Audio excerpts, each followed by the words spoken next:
Hello everyone, welcome to atomic English. हमारी editorial analysis की class में आपका बहुत बहुत स्वागत है। देखो, इस क्लास का टाइमिंग होता है 7 से 7:30 के आसपास।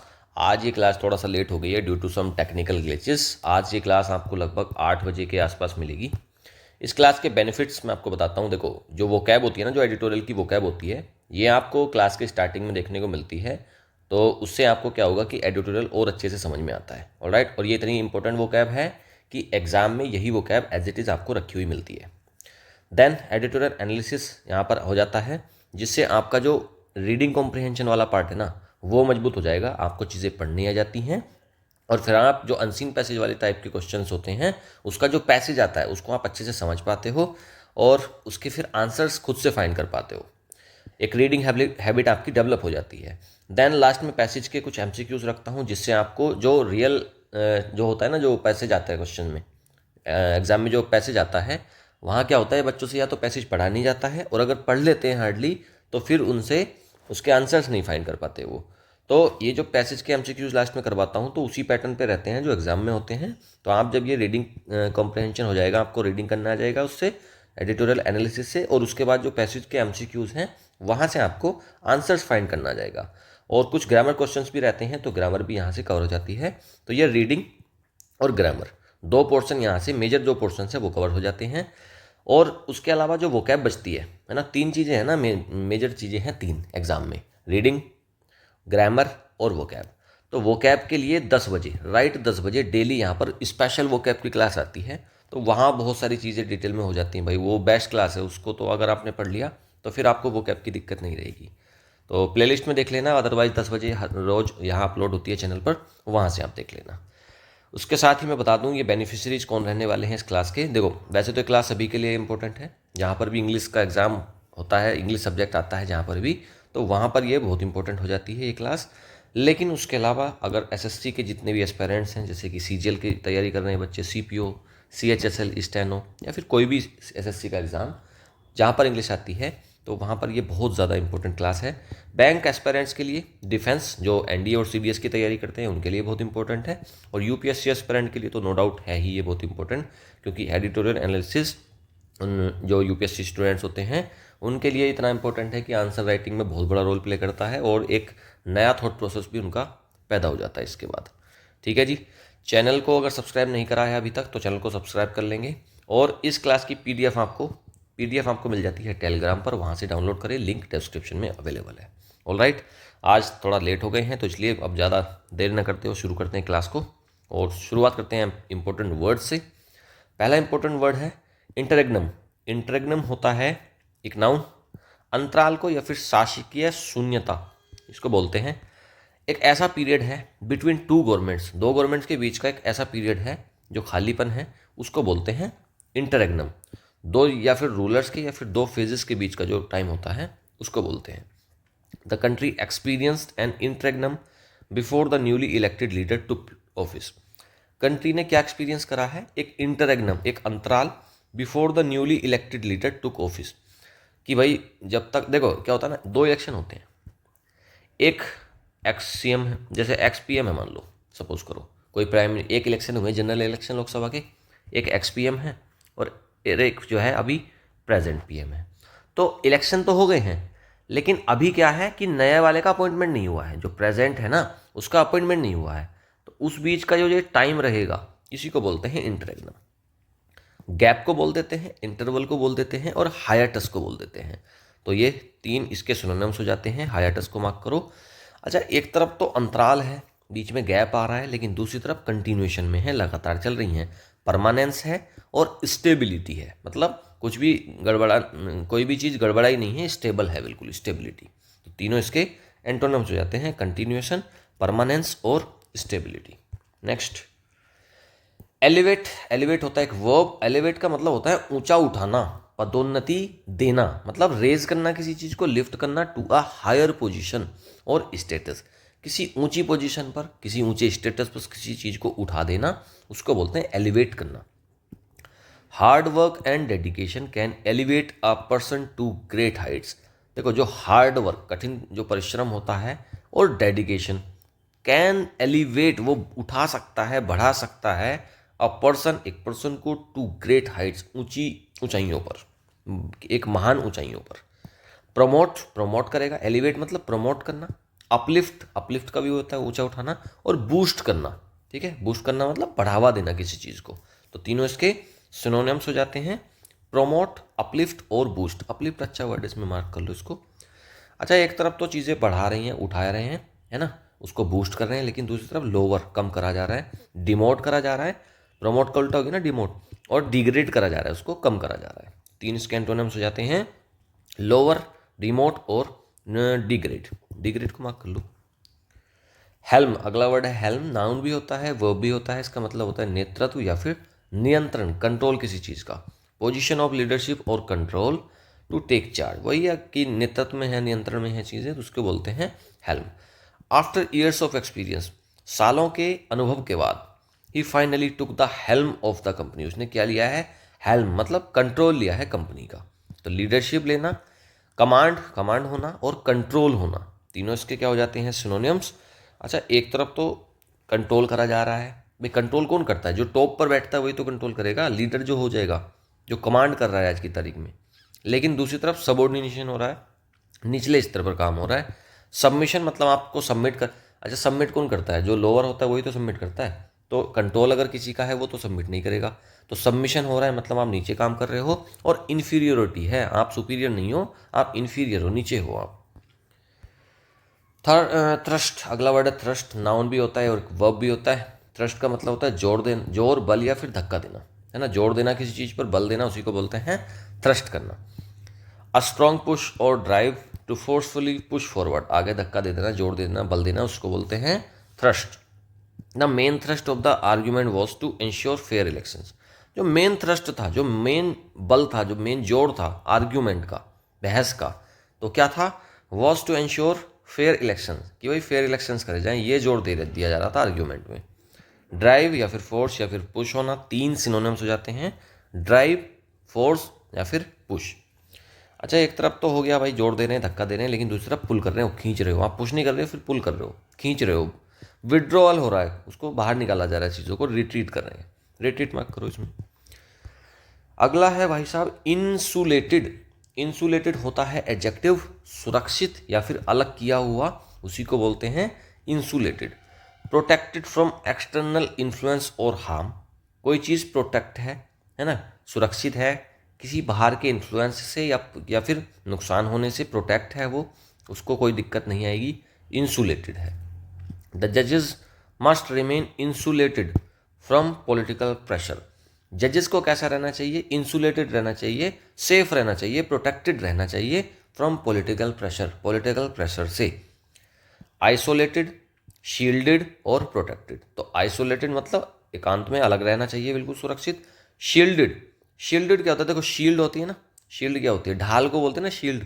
पहले जो ये जो पहले योद्धा वगैरह लड़ते थे तलवारों से, तो उनके पास एक शील्ड होती थी, ढाल, तो उससे क्या होता था, वो जैसे अटैक हुआ उन पर तो उसके ढाल में आ जाते थे वो।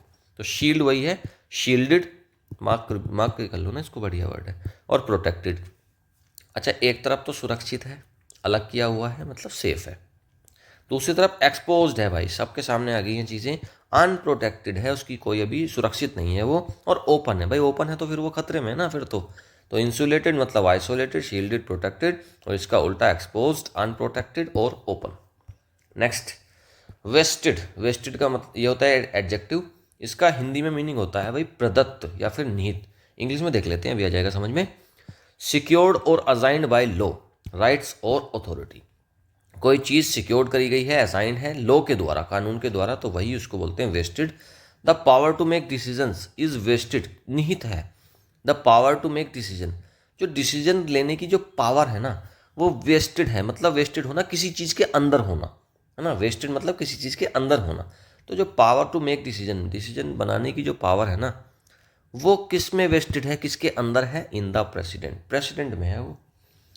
एंट्रस्टेड, ऑथराइज्ड और असाइन, मतलब उस किसको ऑथोरिटी है, ऑथराइज्ड है कोई चीज़, तो वेस्टेड मतलब एंट्रस्टेड, ऑथराइज्ड और असाइन। एंट्रस्टेड को मार्क कर लो। अच्छा, एक तरफ तो ऑथराइज्ड है, एंट्रस्टेड है, लेकिन दूसरी तरफ रिवोक्ड है, हटा दी गई है, डाइवेस्टेड है और अनअसाइंड है, उसको नहीं दिया गया है किसी के भी। तो तीनों इसके एंटोनिम्स हो जाते हैं अनअसाइन। असाइन क्या हो गया, किसी के पास है कोई चीज़, है ना, किसी को उसकी वो है, क्या बोलते हैं, अथॉरिटी है किसी के पास, लेकिन अनअसाइंड है मतलब उससे हटी हुई है, उसके अंदर नहीं है कोई भी चीज़। तो ये हो गए हैं। आगे वल्नरेबल, वल्नरेबल होता है एडजेक्टिव, असुरक्षित या फिर संवेदनशील को बोलते हैं vulnerable. Open to attack, harm और क्रिटिसिज्म। देखो कोई व्यक्ति या कोई चीज़ ऐसी है जो बहुत नाजुक अवस्था में है, तो उसको अब अटैक करा जा सकता है, उस पर उसको हार्म करा जा सकता है, उसकी बुराई करी जा सकती है। तो मतलब कोई चीज़ बहुत ज़्यादा कमज़ोर है उसी को तो वल्नरेबल बोलेंगे। तो वीक से मतलब लगा लो आप इसका। The new policy made the system, जो नई पॉलिसी है उसने सिस्टम को कैसा बना दिया है, more vulnerable to corruption, corruption से और के लिए और ज़्यादा वल्नरेबल मतलब और ज़्यादा कमज़ोर बना दिया है नई पॉलिसी ने सिस्टम को, कि अब वहाँ पर करप्शन और ईजी हो गया। तो वल्नरेबल मतलब कमज़ोर कर देना। एक्सपोज है मतलब साफ है, बिल्कुल सामने है सबके। वीक है, कमज़ोर है। और डिफेंसलेस है, वो अपना डिफेंस भी नहीं कर सकते, अपनी बचाव भी नहीं कर सकता कोई चीज़ या कोई व्यक्ति, तो वही होता है वल्नरेबल। अच्छा एक तरफ तो वल्नरेबल है, काफ़ी ज़्यादा परेशान, कमज़ोर है, एक्सपोज है, लेकिन दूसरी तरफ सिक्योर है, उसको कोई दिक्कत नहीं है, सुरक्षित है, स्ट्रांग है, मजबूत है और प्रोटेक्टेड है, उसकी सुरक्षा हो गई है, प्रोटेक्टेड है, संरक्षित है, सुरक्षित है, सॉरी संरक्षित नहीं, सुरक्षित है, प्रोटेक्टेड। अगला वर्ड है फियर्सली। फियर्स तो काफ़ी उसको बोलते हैं ना, पावरफुल, इंटेंस होती है कोई चीज़। एडवर्ब होता है ये, तीव्रता से या फिर प्रबल रूप से, इन अ पावरफुल, इंटेंस और अग्रेसिव मैनर। फियर्सली देखो गुस्से में भी होता है, काफ़ी ज़्यादा तीव्रता से भी होता है और पावरफुली भी होता है। तो फियर्सली वही है, एडवर्ब है, एल वाई लगाए बाद में, तो वो एडवर्ब ज़्यादातर होते हैं। She fiercely defended her point of view in the debate. Debate में उसने कैसे करा है, फियर्सली मतलब जोर से एकदम चिल्लाकर उसने डिफेंड करा होगा अपने पॉइंट ऑफ व्यू को, अग्रेसिवली करा होगा। तो इंटेंसली, अग्रेसिवली और पैशनेटली, तीन इसके सिनोनिम्स हो जाते हैं। अच्छा एक तरफ तो चीज़ें बहुत तेज हैं, तीव्रता से हैं, मजबूती से हैं, है ना, प्रबलता से हैं और अग्रेसिवली हैं।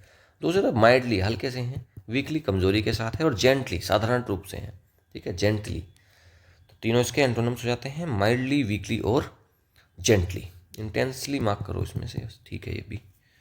और तो इसमें कुछ नहीं है, माइल्ड तो पता होता है माइल्डली का। तो चलिए अगला देखते हैं, एजुडिकेट। इसमें डी साइलेंट रहता है, एजुडिकेट बोलते हैं इसको, वर्ब होता है ये, और इसका मतलब होता है निर्णय करना या फिर न्याय निर्णय करना, वही है डिसीजन लेना, जजमेंट करना।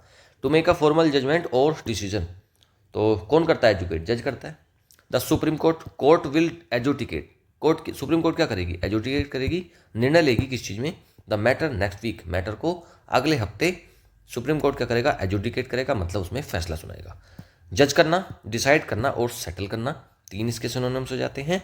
अच्छा एक तरफ तो चीज़ों का निर्णय करा जा रहा है, निपटारा करा जा रहा है, लेकिन दूसरी तरफ इग्नोर करा जा रहा है, पोस्टपोन करा जा रहा है, उसको टाल दिया जा रहा है, डिले करा जा रहा है। एक पोस्टपोन का वर्ड बताया था मैंने अभी 3-4 दिन पहले, जब कुछ आया था ना लीगल से संबंधित एक एडिटोरियल था, उसमें मैंने पोस्टपोन के लिए एक वर्ड बताया था, डेफर। ठीक है ना, डेफर मतलब चीज़ों को स्थगित कर देना, बहुत अच्छा वर्ड है, इसको याद कर लेना। एनविसेज्ड वर्ब होता है, कल्पना करने को बोलते हैं एनविसेज करना, अनुमान लगाना। टू इमेजिन, इमेजिन करना या फिर प्रेडिक्ट करना समथिंग, किसी चीज़ को, एज अ पॉसिबिलिटी, पॉसिबिलिटी के रूप में किसी चीज़ की प्रेडिक्शन करना या फिर इमेजिन करना, सोचना किसी चीज़ के बारे में, कल्पना करना। The constitution envisaged an independent judiciary.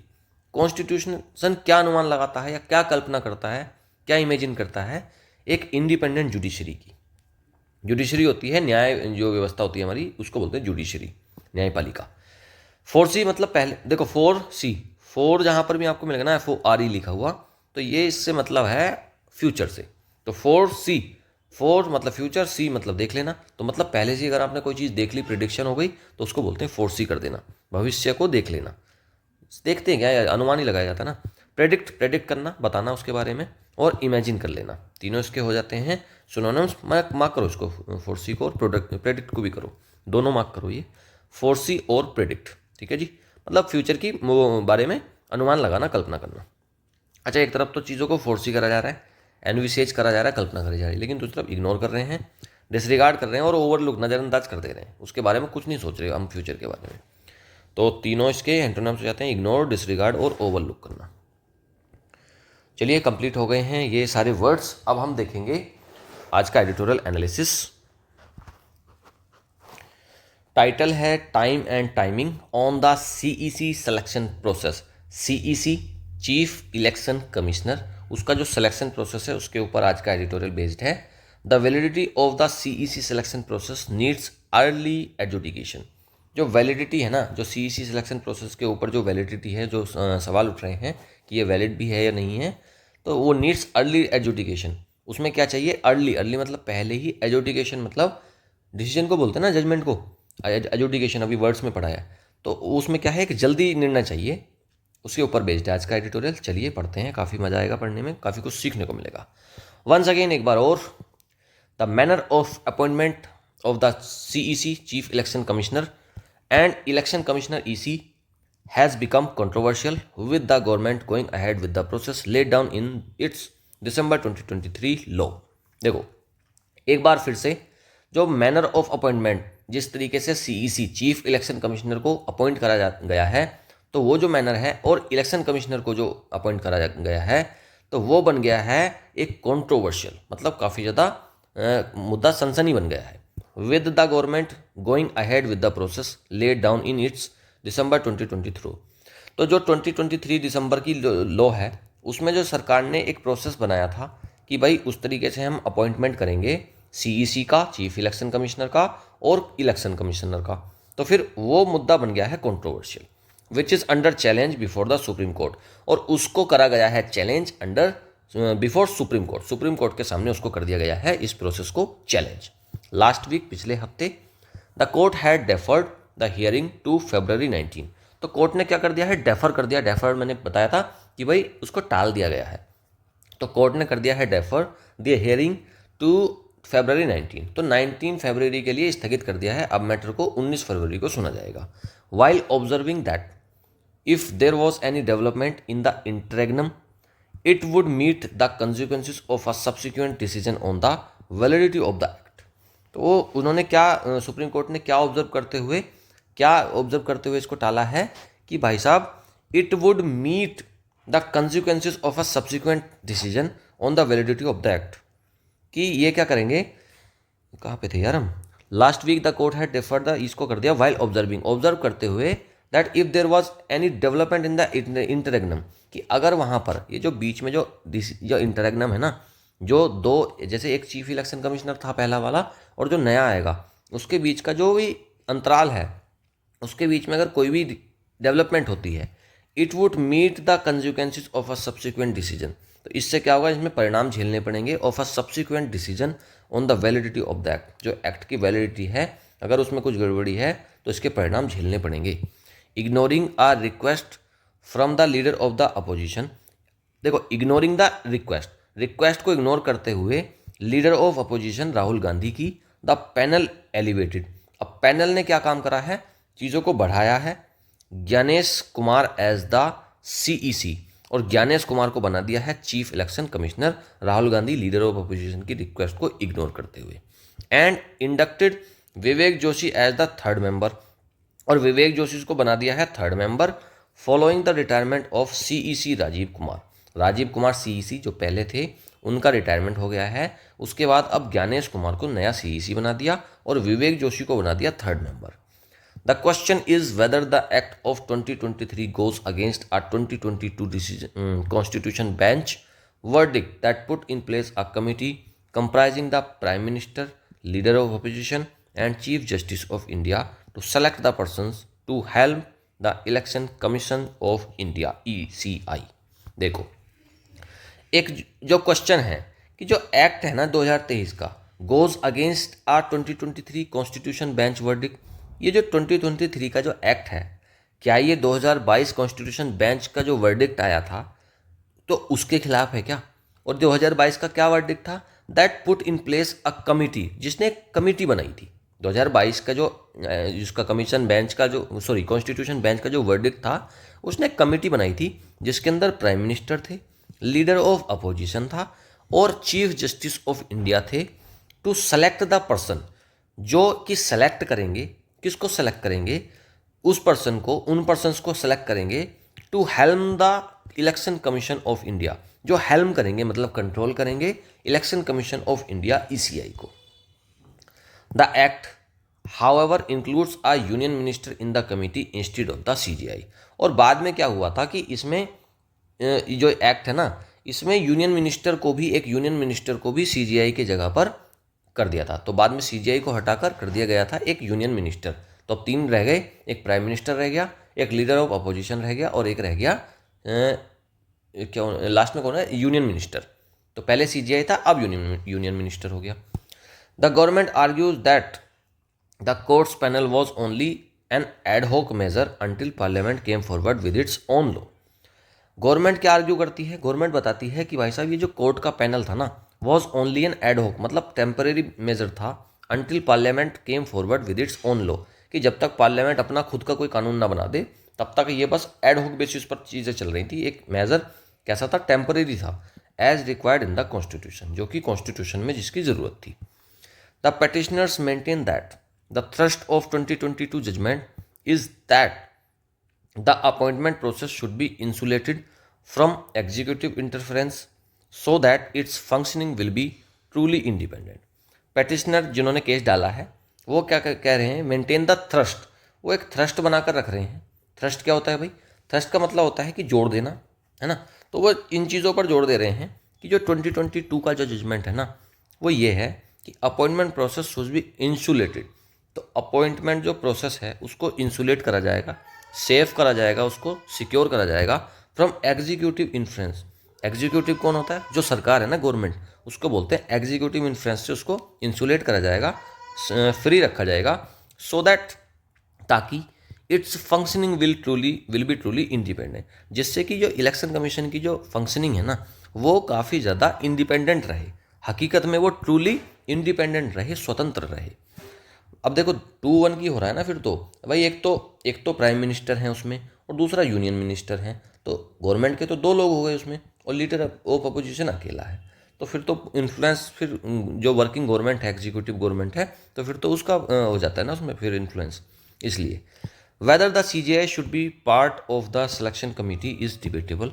CGI को उसका पार्ट होना चाहिए कमेटी का या नहीं होना चाहिए, ये तो डिबेटेबल है, but there is little doubt that the 2-1 majority vested in the executive renders any selection vulnerable to the criticism that those chosen in that manner would not be seen as independent।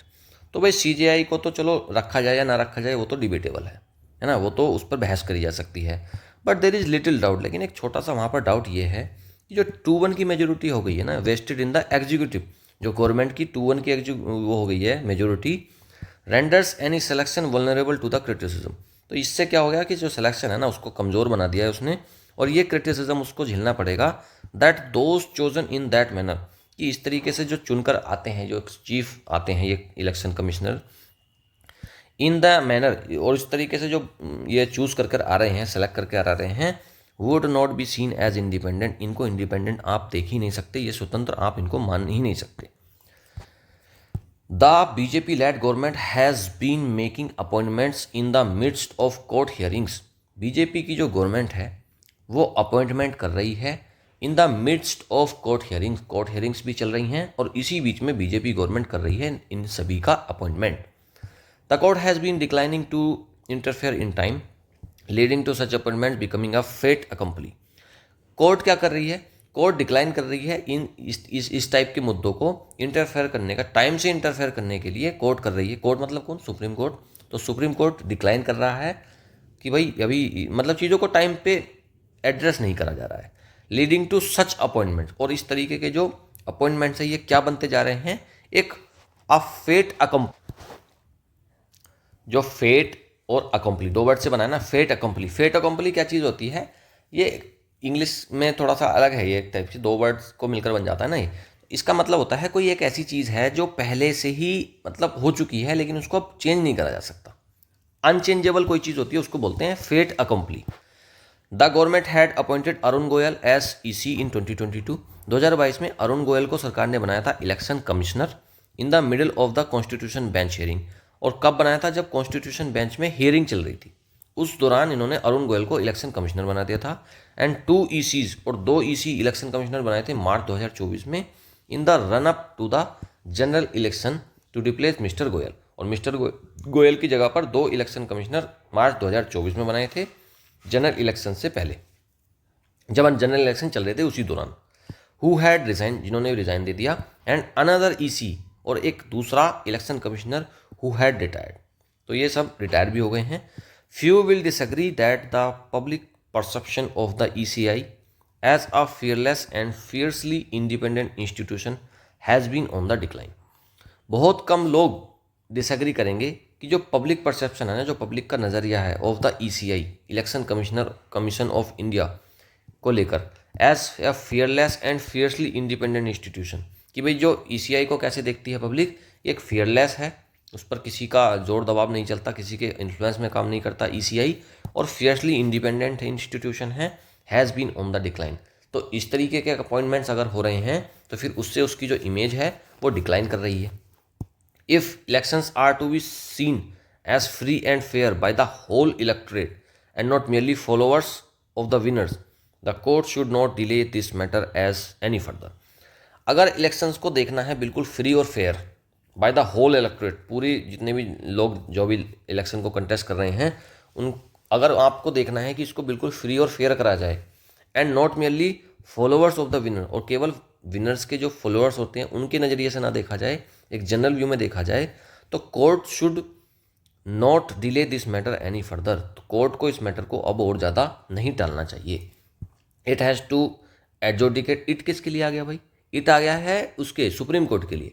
तो it has to adjudicate, supreme court को क्या करना चाहिए, decision लेना चाहिए, judgement देना चाहिए, the question of weather, किस क्वेश्चन को, the question of whether the procedure set out in the law falls short of the level of independence envisaged in the constitution bench verdict for the members of the ECI।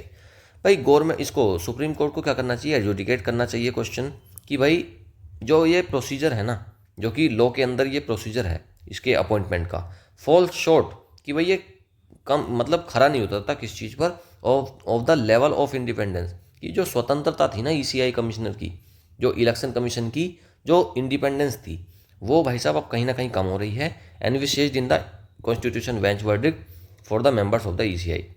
ये जो constitution bench verdict member था, इसकी जो member के election के लिए जो ये कॉन्स्टिट्यूशन बेंच बनाई थी जिसमें वर्डिक्ट आया था, फैसला आया था, तो भाई अब जो है, अब ये जो प्रोसीजर जिस तरीके से सिलेक्शन हो रहा है वो कहीं ना कहीं इनकी इंडिपेंडेंस पर सवाल उठ रहा है, किसकी, ECI की।